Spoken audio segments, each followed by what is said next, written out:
School sucks. 3, 2, 1.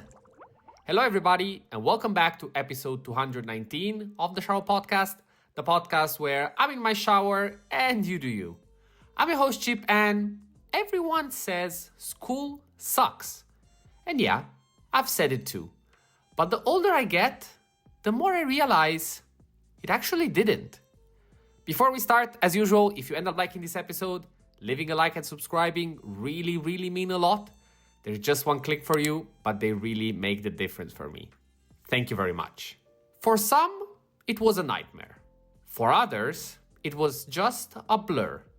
But what if I told you that school, even with all its flaws, was actually one of the most important environments you've ever been in? And no, I'm not just talking about algebra or essays. I'm talking about the space it gave you and the people who filled it. Let's start here. School, whether you liked it or not, was the first place you were really confronted with yourself. What happens when you're bored, when you're under pressure, when you're given too much freedom or too little? Do you over-prepare? Do you procrastinate? Are you quiet, loud, observant, distracted? We all found out those things in school. It wasn't some philosophical journey. It was real. You felt it. You got a test on Monday and found out if you were the kind of person who starts Sunday night. You had a group project and realized how much you hated depending on others, or how much you loved leading them. It was the first mirror, even if it was a little cracked.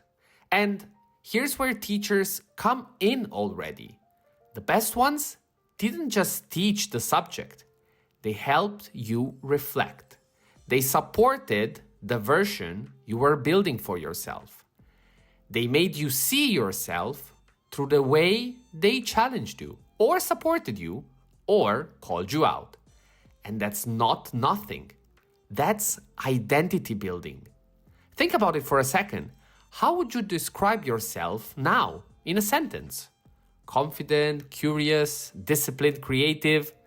Chances are, the first time you saw that version of you was in a classroom, and someone helped you realize it. So, maybe school sucked, or maybe it was just where you first met you. Now, let's talk about something even more chaotic. Other people. School is the first place where you get dropped into a room full of strangers and told to make it work. Some become friends, some become bullies, some become weird permanent memories that you'll never fully explain. But all of them teach you something. You learn how to work with people you don't like, how to speak up, how to stay quiet, how to listen, or simply how to read the room. Those social dynamics, that constant experiment of humans being humans, is a huge part of what school gives you. And again, who's helping that?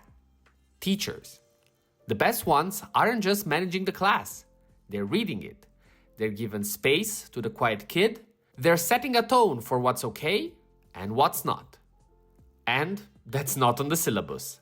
But it might be the most important thing you learn.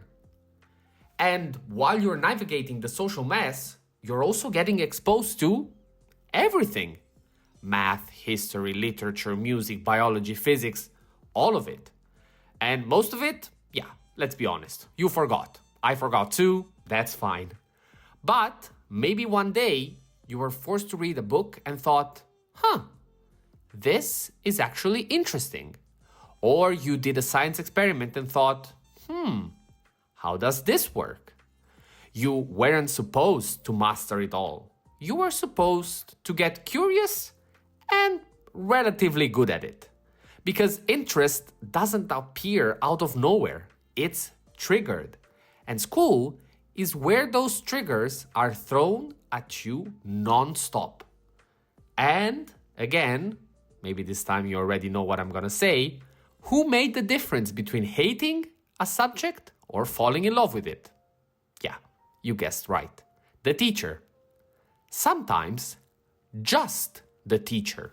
Now, here's the part that hits hardest in hindsight.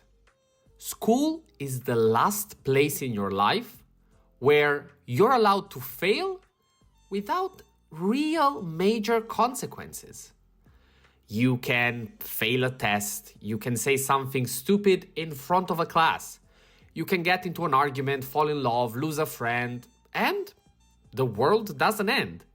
Your life is more or less the same, and going forward might be hard, but not impossible. It feels like it does. I know, I've been there too. And that's because school is the first time life feels serious. But it's also the only time where the safety net is still holding strong underneath. That's why people say high school drama feels like life or death. Because for you, at that age, it is. You haven't lived enough to compare it to anything else.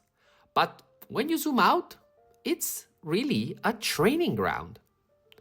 If you want to call it that way, a simulator.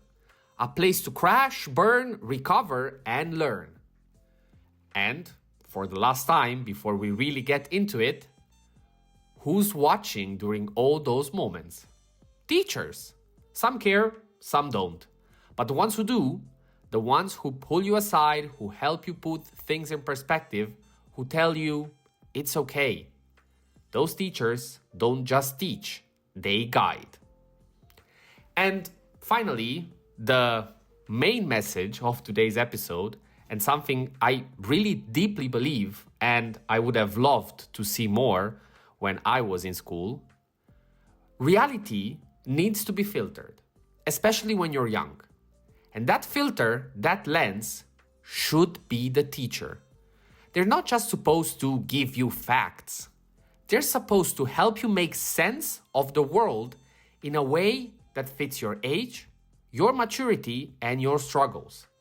And that is not easy. It takes someone who's not just an expert in the subject, but an expert in people.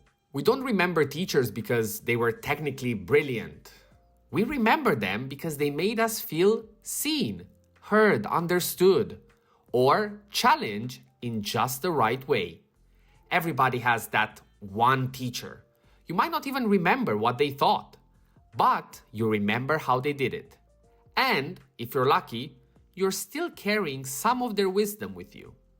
So, yeah, school might have sucked. Maybe it still does. But also, maybe it shaped you more than you're willing to admit. Not because of the tests, not because you were good at math, or because you were bad in English, but because it gave you your first shot at navigating life with training wheels. It gave you space to know yourself, to understand others, to find interest, fail in safety, and, if you were lucky, follow someone's example who actually gave a damn. So that was all for today. Thank you very much for listening. I'm really curious in the comments. Let me know what's your opinion and what was your experience with school, and if anything of the things I just told you made any sense for you. I really hope they did, because that's something that I wish I had. Of course, nothing can be perfect, and this system is, of course, utopic. At least in Italy, where I grew up, it's very hard to be a teacher. And in general, I really do believe it's very hard. But the only way you could make it work is to make them look valuable, and for someone that wants to get into it, you should incentivize them. And nowadays, there's really no interest in doing that. I would never want to become a teacher because, the situation is rough. But on paper, it can be amazing. Having said that, again, thank you very much for listening. If you like this episode, remember that liking, subscribing, or leaving a review, if you're on Spotify or Apple Podcast, helps a lot. And as usual, stay consistent, stay resilient. This was the Shower Podcast, and see you tomorrow.